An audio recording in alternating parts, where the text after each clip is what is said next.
Hey, welcome back everybody to the Path to Profit podcast. I'm Dr. Minette Riordan along with my handsome, wonderful husband, Brad Dobson. And we have an amazing guest with us today, Sean Stweart. Sean, so excited to have you. Welcome.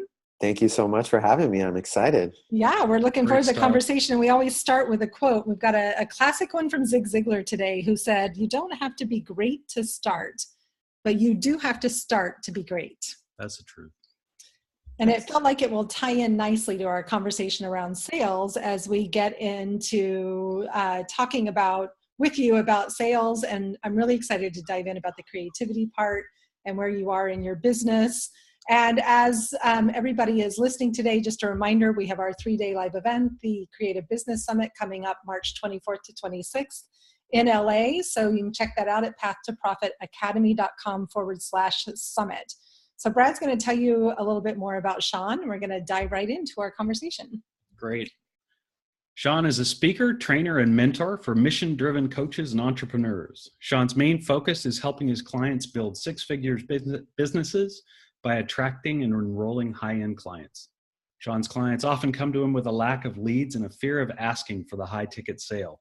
Heard that one before. Yeah, a lot. We hear that a lot. And through his transformation-based systems, he helps them solve those problems fast so they can make the impact and live the freedom lifestyle they dream of. 7-figure business leaders have hired Sean to help their sales teams increase conversions. He's been featured on a whole bunch of cool things like the New York Times. And with 15 years experience as a public speaker, he inspires heart-based coaches and entrepreneurs around the globe to actualize their highest life ambitions. Nice. That sounds cool. I like that. That's really cool. Thank you. So what we'd love to hear about first is what's happening right now in your business, kind of what's new, what's fresh, what's exciting for the year that's coming up. I'm really excited about just being out and doing a lot of live talks, getting myself out there. I love having a big audience and shining my light. It's just what I do best. I feel like some people kind of want there to be, not so many people when they're performing or they're speaking. I'm like, I want as many people as possible. I'm all about sharing my messages wide, and I actually get energy. I'm an introvert by nature, but I get energy in a setting where I can be on stage sharing my gifts. So I'm excited about that. And I have a live event that's coming up in October. And so what else is exciting to me is just being able to see some of the results that my clients are getting and helping them with the transformational kind of sales work that I do. It's pretty impactful how quickly the changes can happen when you fix these issues in an inner game way. That's cool. Isn't that amazing? And I'm new to entrepreneurship in the last year or two. And that's been one of the biggest payoffs is how great you feel when you see people succeed based on the advice you're giving them. Oh, it's the best when you get the text messages. I just landed another, 5K or 6K or 10K package, smiley face, or, what you shared with me helped me overcome this objection that always had stopped me from getting the sale, and, woohoo and all that stuff. Like those things are like what I live for.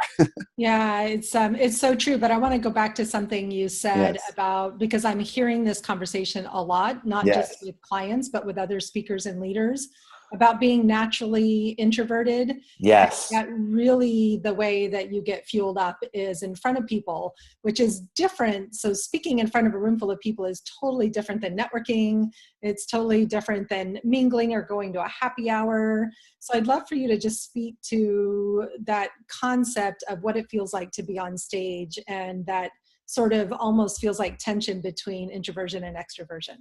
Yeah, it's interesting. Like when I anticipate going on stage, there's all this movie playing in my mind about what it's going to be like when I get up there. Will I remember what to say? Will I have, the ability to, communicate what I really am trying to? And so there's all this stuff that goes on. And oftentimes I have found in previous times where I bring that story or that movie with me, and it actually can impact me being present, because it's almost like that story is still sort of in my mind. Am I going to this? Am I going to that? And so there's the nerves, and sometimes, I still feel like I can communicate what I want to, but at times it's been a little bit like my nerves can somewhat get the best of me. But there's a new sort of way that I'm showing up in that space where I'm I realized that when I get up on stage, like none of that stuff is true. Like that story that I tell myself in advance of that, like it's actually inaccurate. And when I get up there on stage, being on stage is the same as just being in my own room looking at a mirror. Like the stage is solid, you know, I'm just like, my stomach doesn't feel any kind of nerves. It's really just like being. And if I can be in any other space, why can't I just be even when there's people in front of me? It's the exact same thing. And so I've sort of eliminated some of that experience for myself. And now I realize like, I'm not going to forget the words, because I wouldn't forget the words if I'm standing in front of my mirror at home. So it's just, there's this awareness that that story isn't true. And that's been really helping me to step into that space of being on stage and be completely present and grounded and just let go of perceptions of what people think or anything, because I have a message to share. Yeah. I love that. And I know that you're called to serve messengers in a lot of different ways. And the name of your business is The Creative Track. Yeah. So because everything we do is about creatives for creatives, you and I have had that conversation before about how important and how it creates a lot of havoc in our business when we're super creative. I'll put it that way, right? From being disconnected, disorganized, like we have a message to share, but the best ways to share that. So I'm curious, because I know you've got some new things that you're doing to bring more creativity in your business. Would you just share a little bit about that? Yeah. So I really think that I've seen myself and other people who have a creative side, who are in coaching or in sort of business leadership, or, you know, any kind of business where they have to put on sort of a hat of serving people, where they compartmentalize that creativity. You know, I could also call it other things than creativity, because it's kind of like it's a talent or a passion. Some people might not see it as a creativity, like even if like they love math, you know, it's like some people don't think of that as a creativity, but it kind of is for that person, right? Yeah. So whatever that thing is that you love, it's like over here, and then there's this like service that you provide, and it's over here, and you button up, maybe you put on like the nice suit, or you put on like the nice clothes, and you go out and you present yourself to your people, your prospects and your clients in a way in which you're not fully you know. And it's interesting, I started to notice like I would be this business coach helping people in one setting with this kind of buttoned up kind of, I have to put on like I know all the answers thing. And then I'd be over here like at this hip hop like event with like all my friends like wearing like kind of this clothes and being like more like relaxed and vibing and just being in the zone. And I'm like, where is this guy when I'm working with my clients? And so I started to really make a commitment to bring more of that in. And as I started to do that, I started to notice that the responses from people was like, there was way more congruency. They're like, this is who you are, and this is who I want to work with. And this is, you know, this is who I am, because I also have a creativity, and I see that in you now, because before I didn't know who you were. And so is suddenly, you know, attracting people who are like more like me, who resonate with my message more. And so that alignment has come in. And so that's really what I'm doing. I'm bringing in the music, I'm bringing in the spoken word, I'm bringing in hip hop, I'm sharing my transformational hip hop and spoken word stuff inside of my events, in my marketing messages, in my branding, and in everything that I'm doing. So even though my message, which is about transformational sales, isn't suddenly shifting into, you know, helping artists, let's say, it's bringing in more of the creative person into that. And in doing so, I'm more fulfilled, more happy, and the results are increasing in all of it. So it's really fun. Yeah, that authenticity, that deep authenticity is such a huge thing for what you're bringing to your clients, what you bring to the stage. I recognize that more and more as this last year went on, is how important it was for your ideal client to be able to actually resonate with you, like you said. If you're not all there, you know, warts and all, or great stuff and all, you're not really connecting with them. Yeah, I think that it comes back to this idea of polarizing, because in order to be who you are, you're going to have to turn off some people. Yeah. And in doing so, you're going to magnetize the right people. And it kind of goes, it's similar in a way to the conversation about niche, where it's like people trying to serve too many people at once. And in doing so, they can't get anybody in the door, because, you know, you're too wide with how you present yourself. You're too wide with your niche. In both cases, you're kind of never polarizing. And instead, you're getting everybody to hopefully like you. And in doing so, you're kind of bland and boring, you know? So I think it takes being willing to have people go, that's not my style. to have others say that is, One of my colleagues is talking about how in your copy, you need to do a great job at attracting, but don't be afraid to repel. Exactly. Right? Because we want the wrong people to go away. We want them to come and be there for 3 seconds and disappear. We don't want them to go through our funnel because they don't end up being the happiest clients, the most satisfied clients, or the most fun for us to connect with. Totally. It's a beautiful lead in right into the sales conversation. And so I'd love for you just to share why you're so passionate about helping people with sales. Like, why is it that piece of the picture particularly? Well, first of all, it's like the moment when money actually comes in the door. So it's like one of the things that I started in this business really excited about was helping people make money. And when I started in this business, I really didn't make a lot of money. So, I mean, it was kind of like, do I have a right to go out there to try to help people make money? And I wanted to share that really quick too, just because of the fact that a lot of people fear like you can't help people with things that you don't yet have expertise in. And I'm more of a believer of moving in the direction of your passion and turning into and becoming the person you're meant to be and are called to be versus always beholden to, what your past tells you were, so forth. But I have now become very credible in helping people make money. And sales is like that moment where you are able to see those clients come in the door and that income hit your account. And so that's one of the reasons why it's so exciting is because it's high leverage. It's like of all the things that business owners could do, it's one of those things that immediately kind of shows the result. The other thing that I really love about it is at the center of it, it's personal growth in the way I see it. It's the ultimate personal growth tool, sales. And I think this is the reframe that I have kind of a mission to share with people in the world because many of us, including myself, have been kind of taught, the used car salesman stuff about sales. And there's this whole experience where you're being manipulated and you're being pushed to do something. And so as we step into being business owners and then salespeople, we find ourselves having that old school, used car salesman model being our only model that we know. And so we're afraid of being that pushy person. And so that fear of being that used car salesman blocks us from actually being able to be authentic in those conversations because of fear of what we hope we won't show up as. So we're like lost in that old model.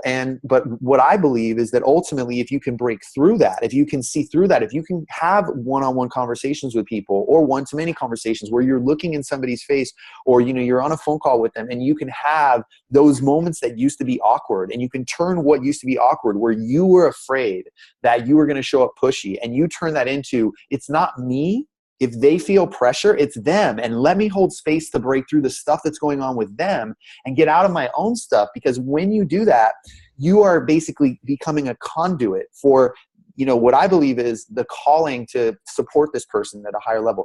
If you guys are a match to work with each other, you owe it to them to not let your stuff, your stories about, I don't want to be pushy, or your stories about, I don't want to be manipulative, or whatever comes up for you around sales, to be cleared.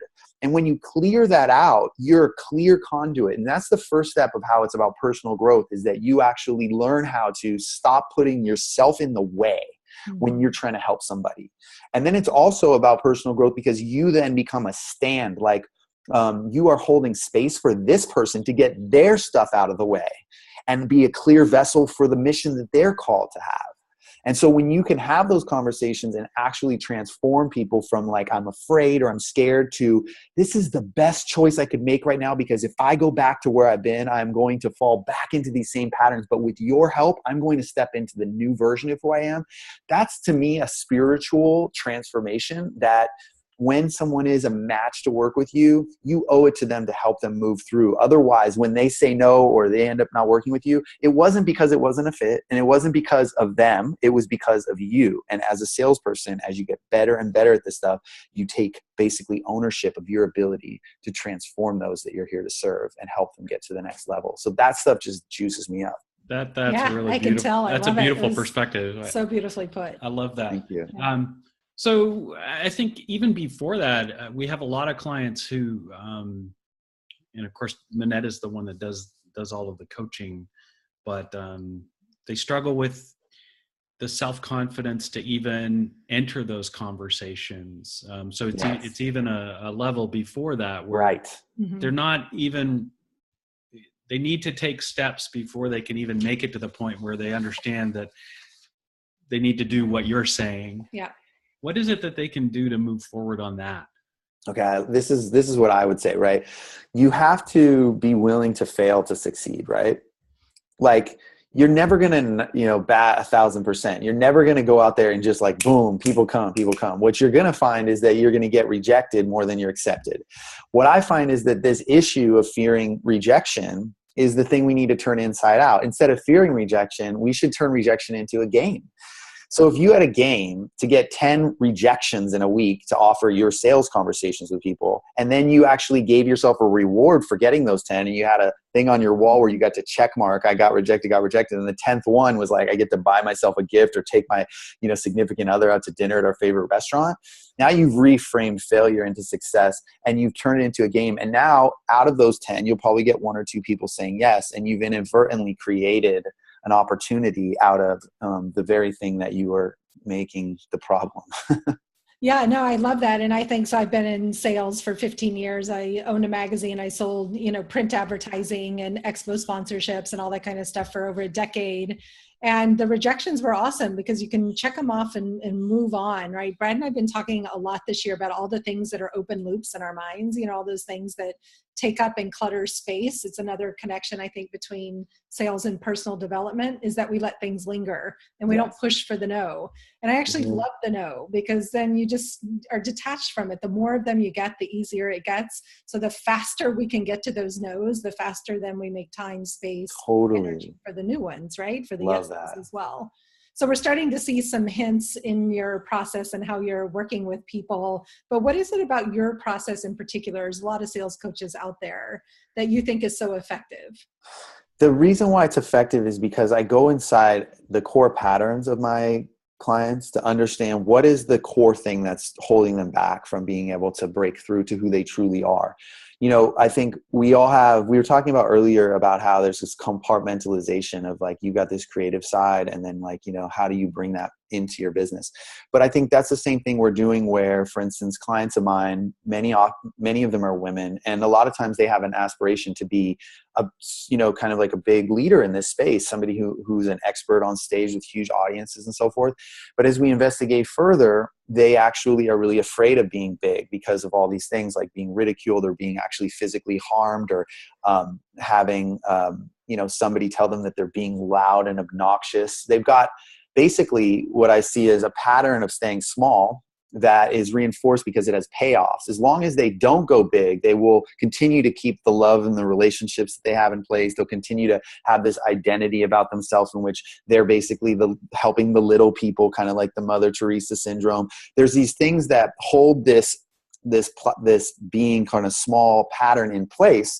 And until they understand why they're doing that, and until they see that there is payoffs and they continue to convince themselves that it's happening to them, they're a victim, and that it's horrible. I always feel like I'm a failure when people reject me and I'm never going to make it. All these things, and when they see it as negative and they don't see that there's a positive to it, they're blocked from seeing that it was designed by them to protect themselves at some point in their life. And they're just repeating this pattern over and over that they subconsciously created. And so what I do with them is I help them to uncover that awareness. And when they consciously become aware of this pattern and what the payoffs are, they can now create a new pattern to replace it. And instead, we switch the synapses in their brain. So instead of being small being how they get love, they realize being small is how they get love from the people in their life who aren't even their ideal clients, who aren't even a match. And now they start to say, the people I really want to get connection and love from are these people who I have to be big to be myself to attract. And we start to shift it. And so it becomes like, I am big because I can't ever go back to this old way of doing things. I have made a new declaration. This is who I am. And I'll help them to, do some role playing where they step into this and give them a new identity and a new name. This is at the center of the breakthrough transformation work that I do. So it's about limiting beliefs. It's about patterns. It's about how they show up physiologically. And all these things lead to somebody stepping into the power of who they truly are. And that's why this is not sales where it's just like, here's my script and here's the things to do. It's really about how do you become who you truly are.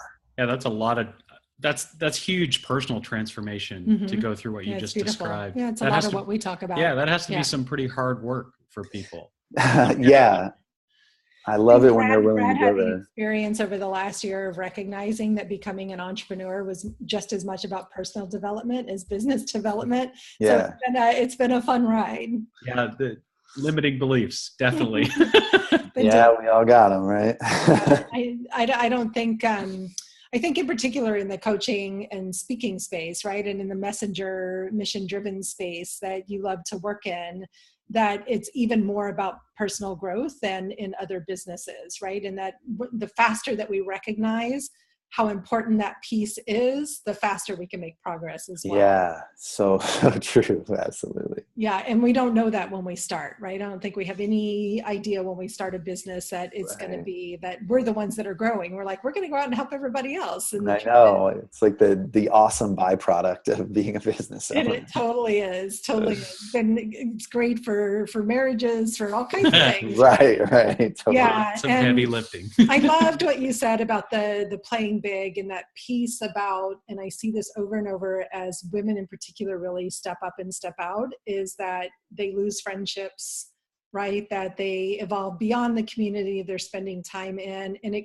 can be really terrifying, right? Like I know that when I first started my coaching business, I was really afraid of going big. I thought I was going to lose Brad and the kids, right? That I was going to be gone so much, traveling so much, working so hard, that I was going to lose the quality of the lifestyle. And it was a long conversation to realize that actually the faster that I grow, the faster that I got him out of the job that he hated and into the business together, right? So I love that you acknowledge that part of that journey is playing big is letting go. Yes. Yeah, absolutely.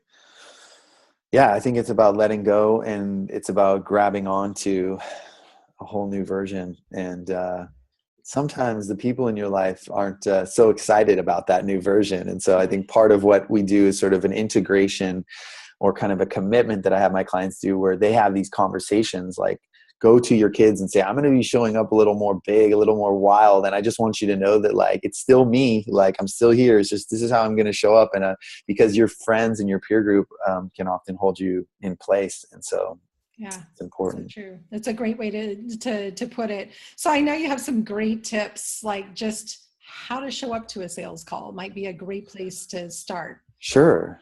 Yeah. So I think it's very important that you lay the groundwork for how your state of mind is in preparation. I mean, I think oftentimes people don't take these moments seriously enough. They think of it like a sales call. I think it's almost the wrong word, kind of term, because it's not about the sale. That's an outcome that may or may not be the right thing even for you if it's not a match. But what you want to do is you want to think of it as kind of a sacred space. It's a sacred moment. It's like being like Native American, and you gotta, get the ancestors like on your side by, giving them some kind of gift or something. You know what I mean? It's like, that's the kind of way that I look at it. So I think part of it is about that and seeing it as sacred. Sometimes I'll touch the walls in my home to sort of ground myself in like, this matters. And like other things I might say is, do I want this client? And, do I actually want this? Because if I'm actually in conflict with wanting a client, let's say I have a full schedule, then this is not going to be smooth, right? So I got to get out of my own way. Number two, like, am I committed to telling the truth in this session? What do you mean by that? Am I committed to not playing the people pleaser game, right? So like, it's so easy to kind of think that, truth is, I guess, somewhat of a word that has different meanings, if you will. But in essence, I think that there is holding space for what the right thing to say is, even if it's not liked, even if you lose the clients, even if they're like pissed off that you were that direct. I think that's the right thing to do versus say what you feel like they want you to say to make sure they like you. So that's what I mean by that. And then the other question I might ask is, do I need this client? And the answer to that should be no, because, that neediness, you need to detach from needing it, even if you're in a place financially where you're not in a great spot, because that's going to impact the sale. Other than that, I would say get yourself to a level 10 of vibrancy and presence in your being. By standing up, putting on a favorite song, getting yourself to say, when was a time in my life where I was on my game? Like, remember a moment. Maybe it was coming out of yoga class, or maybe it was when you were doing some creativity, or maybe it was on stage when you got a standing ovation. When was a moment when you felt really connected and present? And try to get yourself to work yourself up to, I'm a 10, meaning 10 being, I fully feel that moment again. And I feel it physiologically. I feel it like I'm focusing on what I focus on when I'm at a 10. And I believe what I would believe if I'm at a 10 of basically being present and being vibrant in my being. These kinds of things will allow you to show up to that call at a high level of energy, not like raw energy, but your best.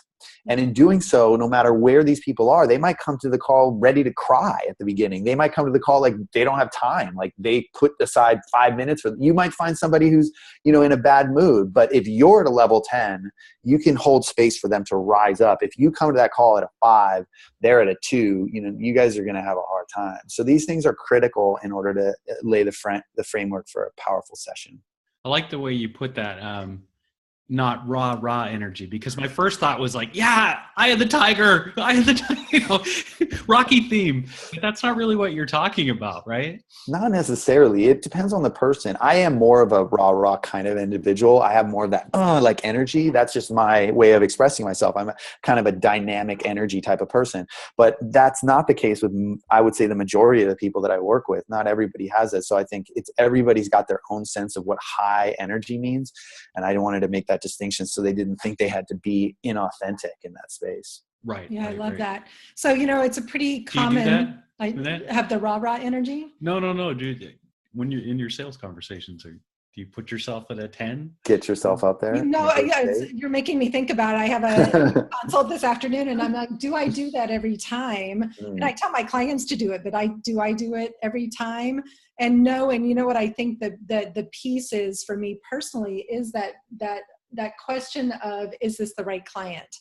Right? It comes up a lot for me. Right. And so yet if I show up at a 10, whether they're the right client or not, then the highest possible transformation can happen. Yes. No matter what that is. Yeah, even right? if it's Whether it's a yes or a no for them or for me. Totally. Right? Moves everything forward. I tend to live at a pretty high vibration. High level as it is. I bet you do. Anyway, and I love talking with people. I think it's like, to me, getting on a sales call feels very similar to stepping onto stage. It's like I instantly shift into this different space and vibration. So it's a great question to ask, but it's this, what I appreciate about what Sean is saying is being intentional about doing that before the call.